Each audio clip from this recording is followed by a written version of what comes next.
2023년 8월 30일 오전 10시 50분 미국 유타주의 아이빈스라는 아주 조용하고 평화로운 사막 마을이었습니다. 이곳은 주로 은퇴한 부자들이 모여 사는 꽤 한적하고 부유한 동네죠. 그날은 유타주 특유의 떼약볕이 무섭게 내리쬐고 있었어요. 기온이 무려 섭씨 38도, 화씨로는 100도를 훌쩍 넘는 끔찍한 폭염이었죠. 가만히 서 있기만 해도 숨이 턱 막히고 아스팔트 위로는 아지랑이가 피어오르는 그런 날씨였거든요.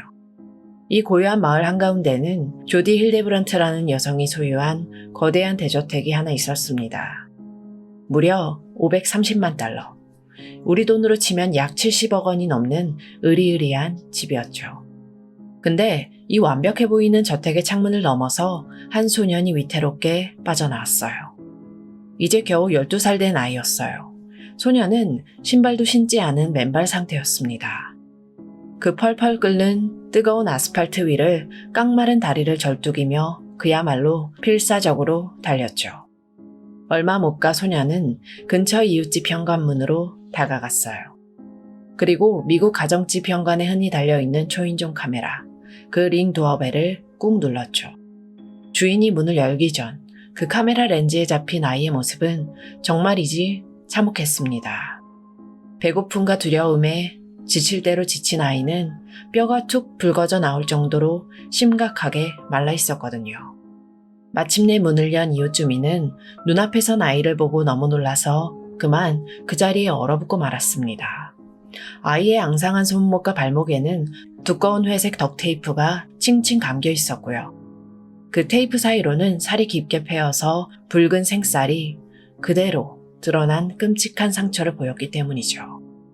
극도의 공포 속에서 며칠을 굶었을지 모를 이 가여운 소년이 이웃에게 건넨 첫 마디는 비명이나 살려달라는 절규가 아니었습니다. 아이는 메마른 잎사귀를 달싹이면서 아주 조심스럽게 입을 열어서 이렇게 물었어요. 음식과 물을 좀 주실 수 있나요? 너무나도 예의 바르고 그래서 더 기괴할 정도로 차분했던 이 한마디. 하지만 이 문장이야말로 그 70억짜리 대저택 안에서 완벽하게 숨겨져 있던 끔찍한 비극이 드디어 세상 밖으로 민낯을 드러내는 순간이었죠. 충격에 빠진 이웃의 신고로 무장한 경찰과 구급차가 즉각 현장에 출동했습니다. 구급대원들이 소년의 끔찍한 상처에 응급처치를 하는 동안 경찰들은 소년이 도망쳐 나온 그 대저택 안으로 진입했죠. 그리고 거기서 경찰들은 또 다른 참상을 마주하게 됩니다. 넓고 화려한 저택 안쪽에는 가구조차 제대로 없는 텅 빈 차가운 방이 있었는데요. 거기엔 10살 된 여동생이 홀로 웅크린 채 방치되어 있었죠. 이 어린 소녀도 오빠처럼 뼈만 앙상하게 남은 상태였어요. 당시 경찰의 수사 기록을 보면 소년과 소녀의 몸 곳곳에는 단순히 테이프 자국뿐만이 아니라 밧줄에 꽉 묶여서 살이 쓸리고 패인 깊은 상처들이 가득했다고 해요. 이건 단순히 밥을 안 주거나 때린 정도의 학대가 아니라 명백히 계획된 고문의 흔적이었던 겁니다. 경찰은 곧바로 두 아이를 구급차에 태워서 병원으로 긴급 이송했어요.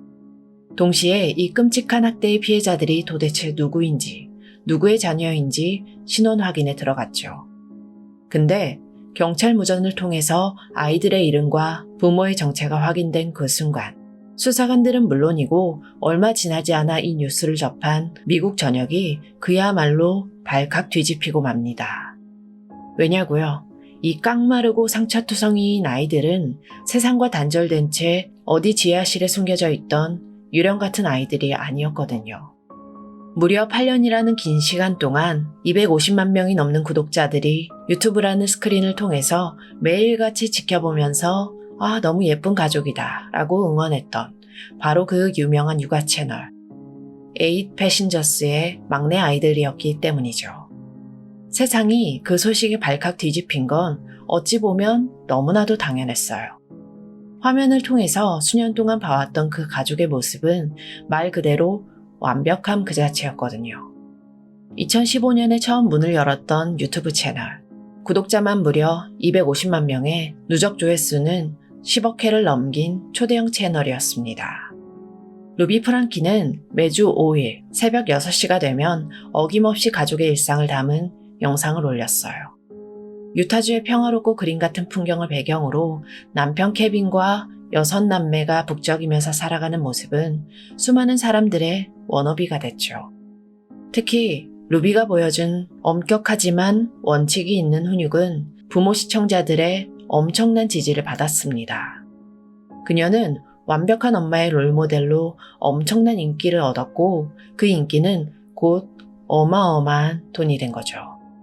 영상 조회수가 곧 수백만 달러의 수익이 되는 구조 속에서 남편 케빈 역시 늘 화면 한 구석에서 사람 좋은 미소를 지으며 이 모든 상황을 묵인하고 있었어요. 근데 2020년 무렵부터 이 화목해 보이는 영상 속에 아주 묘하고 서늘한 기류가 포착되기 시작합니다. 그 시작은 당시 15살이었던 아들 체드의 폭로였어요.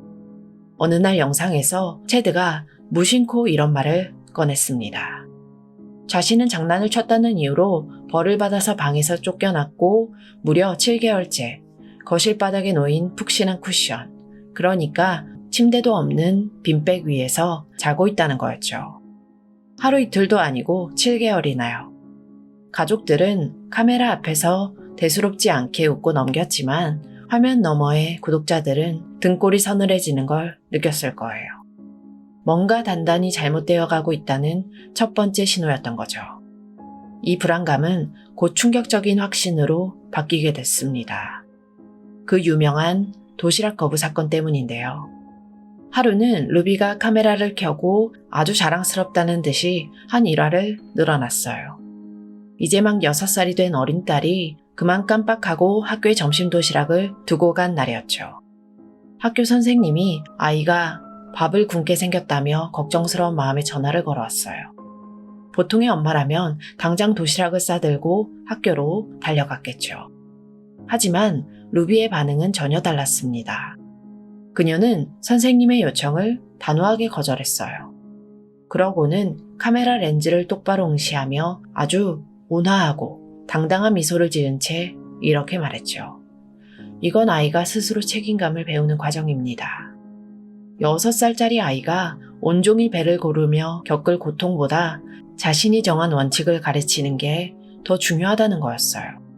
이 기괴할 정도로 평온한 미소를 보면서 수많은 시청자들은 그야말로 할 말을 잃고 말았죠. 카메라 앞에서의 학대 수위는 갈수록 노골적이고 교묘해졌습니다. 가혹한 체벌에 지친 두 아이가 감정을 죽이고 더 이상 어떤 반응조차 보이지 않자 루비는 오히려 화를 내더라고요. 아이들이 너무 무감각해졌다. 그러니까 벌을 줘도 아픈 줄을 모른다 라고 말이죠. 그래서 어떻게 했을까요? 그해 크리스마스에는 두 아이에게 산타클로스는 오지 않을 것이라고 일방적으로 선언해버렸습니다. 아이들에게서 크리스마스의 기쁨과 선물을 통째로 빼앗아버린 거죠. 심지어 아이들이 말을 듣지 않는다면서 아이가 가장 아끼는 인형의 머리를 잘라버리겠다고 협박하는 잔인한 모습까지 영상에 고스란히 담겼습니다. 결국 참다 못한 시청자들이 행동에 나섰어요. 이건 훈육이라는 이름으로 포장된 아동학대라면서 세계적인 청원 사이트인 change.org에 루비를 고발하는 청원이 올라왔습니다. 아동보호국이 당장 조사해야 한다는 서명운동이 빗발쳤죠. 여론이 이 정도로 들끓으면 보통은 사과를 하거나 영상을 내리기 마련이잖아요. 하지만 루비는 달랐습니다. 오히려 그녀는 대중을 가르치려고 들었어요. 자신의 영상은 앞뒤 맥락이 잘린 채 악의적으로 오해를 받고 있을 뿐이며 자신의 육아 방식은 흔들리지 않는 진실에 기반하고 있다고 굳게 믿고 있었거든요. 대중의 비판이 거세질수록 루비는 스스로를 핍박받는 올바른 어머니로 포장했습니다. 자신을 비난하는 세상이 틀렸고 오직 나만이 맞다는 자기만의 그 무섭고 삐뚤어진 성벽 안에 스스로를 꽁꽁 가둬버린 거죠. 조회수가 올라가고 통장 잔고가 쌓일수록 닫힌 현관문 너머 아이들의 인권은 처참하게 짓밟히고 있었습니다. 하지만 여러분, 진짜 지옥은 아직 시작조차 되지 않았어요. 여론의 압박이 거세지던 2022년, 루비는 남편 케빈과 별거에 들어가면서 홀로 서게 돼요. 그리고 돌연 유튜브 채널의 운영을 중단하더니 자신의 엇나간 신념에 날개를 달아줄 어떤 여인과 아주 깊게 손을 잡게 되죠. 바로 이때부터 루비의 엄격했던 훈육은 마침내 선을 넘어 상상조차 하기 힘든 고문의 영역으로 들어가기 시작합니다. 그 끔찍한 변화의 중심에는 바로 조디 힐데브란트라는 여성이 있었죠. 조디는 당시 커넥션스라는 심리상담 회사를 운영하던 상담사였어요. 남편과 별거하면서 심리적으로 아주 불안정했던 루비는 이 조디라는 인물에게 그야말로 완벽하게 홀려버리고 말았죠. 결국 2022년, 루비는 자신의 막내 아이들을 데리고 아예 조디의 집으로 거처를 옮기게 되는데요. 앞에서 소년이 맨발로 도망쳐 나왔던 바로 그 70억 원짜리의 아이빈스 대저택, 기억하시죠? 바로 거기로 들어간 거예요. 두 사람은 아예 진실의 엄마들이라는 육아 플랫폼과 인스타 계정까지 새로 만들었어요.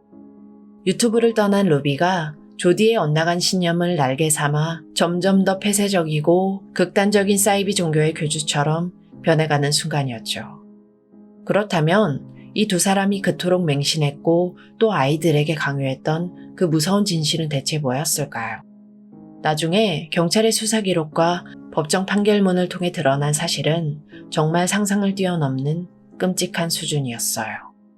루비와 조디는 아주 광적인 종교적 신념에 빠져 있었거든요. 그들은 놀랍게도 어린 두 아이가 악마에게 씌었다고 진심으로 믿고 있었습니다.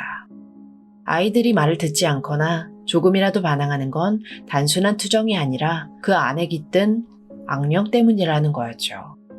그래서 아이들을 밧줄로 꽁꽁 묶어놓고 이런 식으로 세뇌를 한 거예요.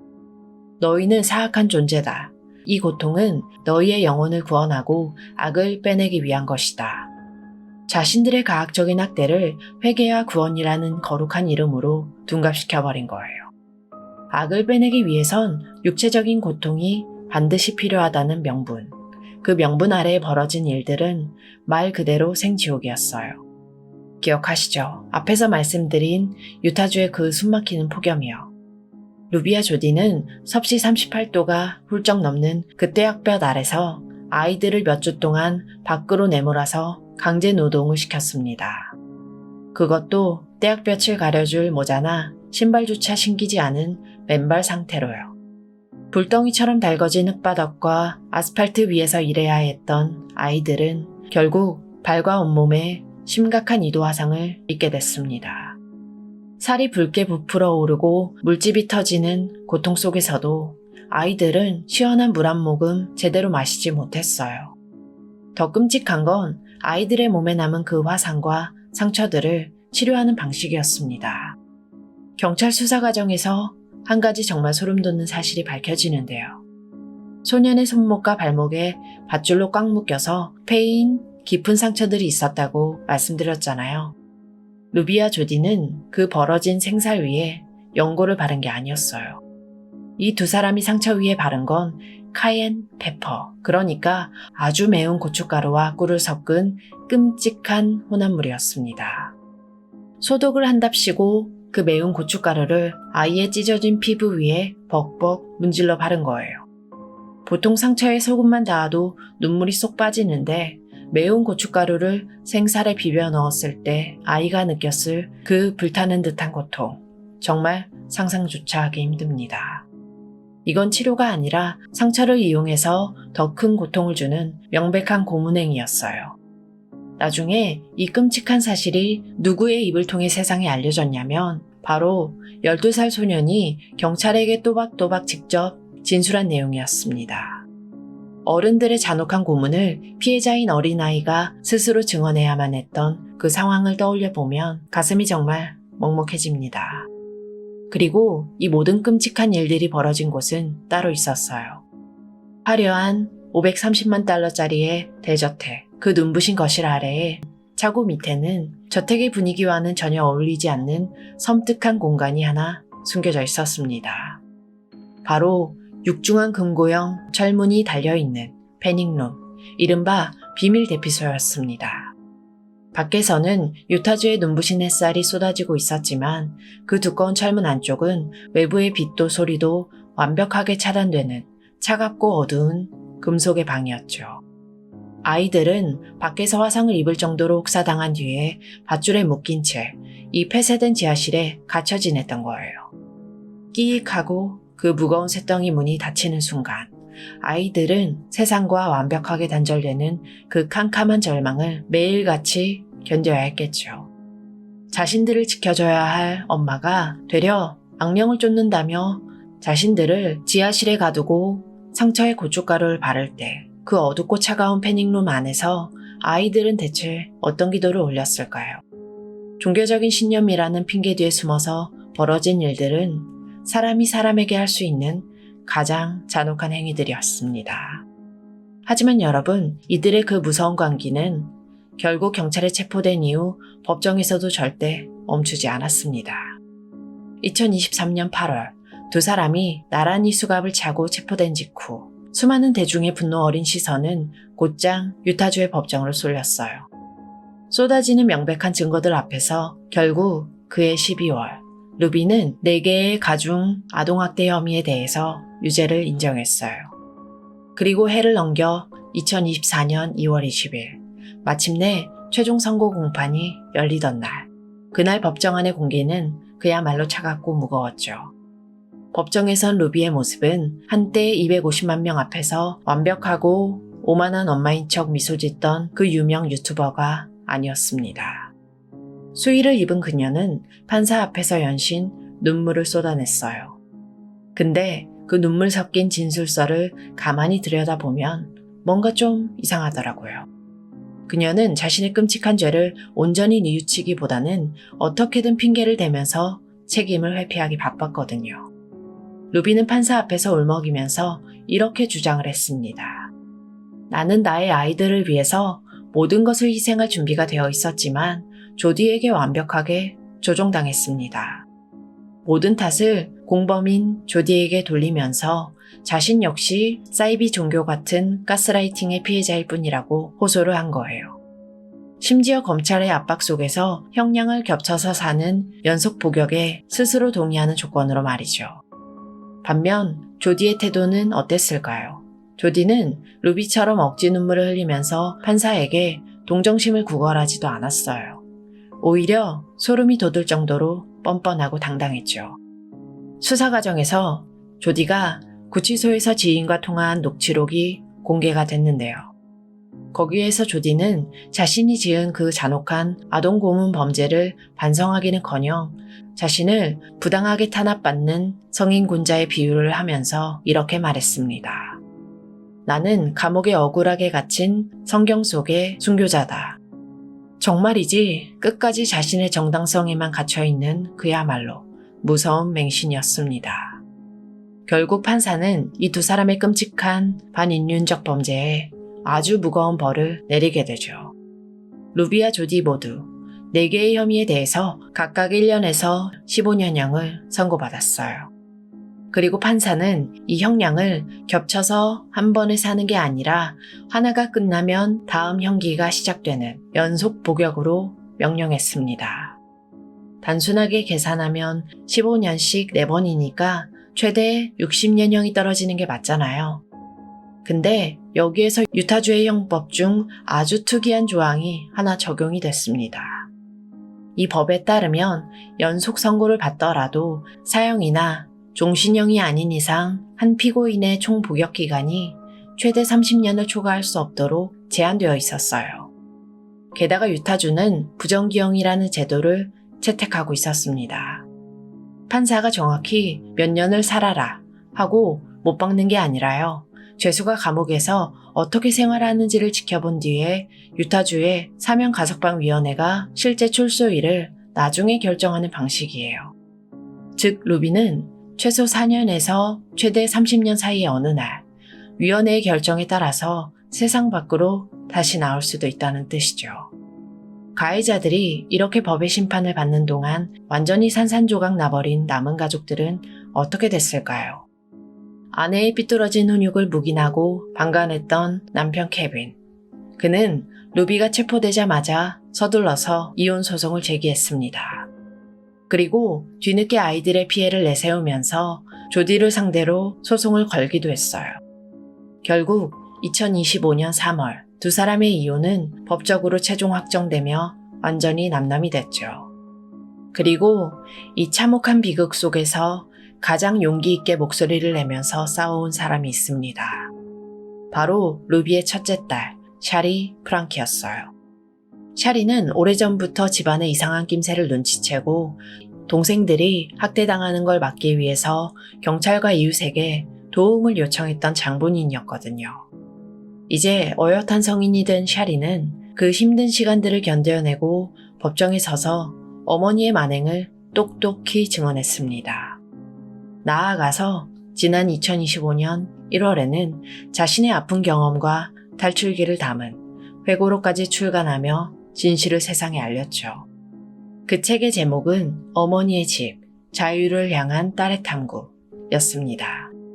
어머니라는 이름의 감옥에서 벗어나기 위해서 딸이 얼마나 처절하게 발버둥쳤는지 그 제목만으로도 고스란히 느껴집니다. 가해자들은 결국 감옥으로 갔지만 피해자인 어린아이들의 시간은 여전히 그 뜨거웠던 8월의 창가에 멈춰 있습니다. 그리고 가장 먼저 발빠르게 움직인 건 역시 미디어 매체들이었어요. 이 충격적인 사건은 넷플릭스의 이블 인플루언서나 범죄수사 채널 아이디의 다큐멘터리 등으로 수차례 만들어졌고요.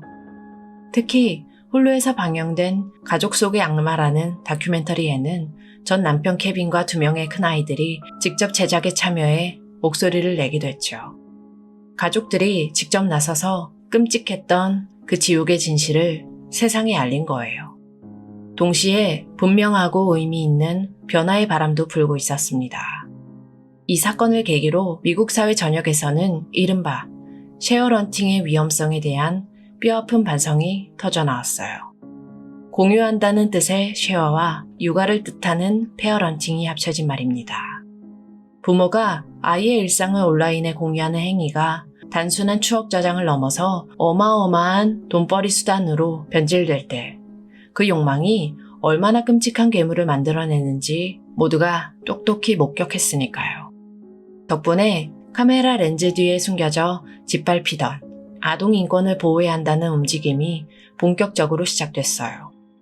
어린 유튜버들이 벌어들인 막대한 수익을 부모가 마음대로 갈취하지 못하게 막는 이른바 아동 인플루언서 보호법을 서둘러 만들어야 한다는 목소리가 아주 커지고 있습니다.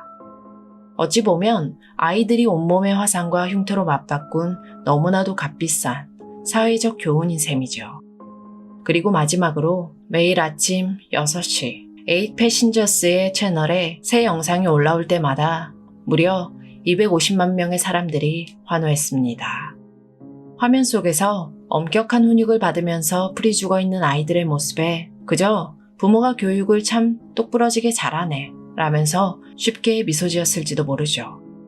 무심코 스마트폰 화면을 터치해서 좋아요를 누르던 그 수많은 순간들, 사람들이 누른 그 좋아요는 과연 아이들을 향한 따뜻한 응원이었을까요? 아니면 끔찍한 학대를 돈으로 바꿔준 방관의 영수증이었을까요? 그 지옥 같았던 어머니의 대저택을 탈출해서 비로소 진짜 자유를 찾은 아이들. 이제 그 아이들의 앞날에는 더 이상 높은 조회수를 위해서 무섭게 돌아가는 카메라의 빨간 불빛은 없을 겁니다. 그저 그 뜨거웠던 유타주의 폭염 뒤에 찾아오는 시원한 바람을 있는 그대로 느끼고 배가 고플 땐 눈치 보지 않고 밥을 먹으면서 상처가 나면 고춧가루가 아닌 제대로 된 약을 바를 수 있는 아주 평범한 삶. 우리에게는 너무나 당연하지만 이 아이들에게는 목숨을 걸고 뜨거운 아스팔트를 달려야만 얻을 수 있었던 그 온전한 일상만이 앞으로의 시간 속에 가득하기를 진심으로 바라게 됩니다. 보이는 것이 결코 전부가 아니라는 잔인한 진실을 남긴 오늘 이야기는 여기에서 마치겠습니다. 지금까지 고요한 밤이었습니다.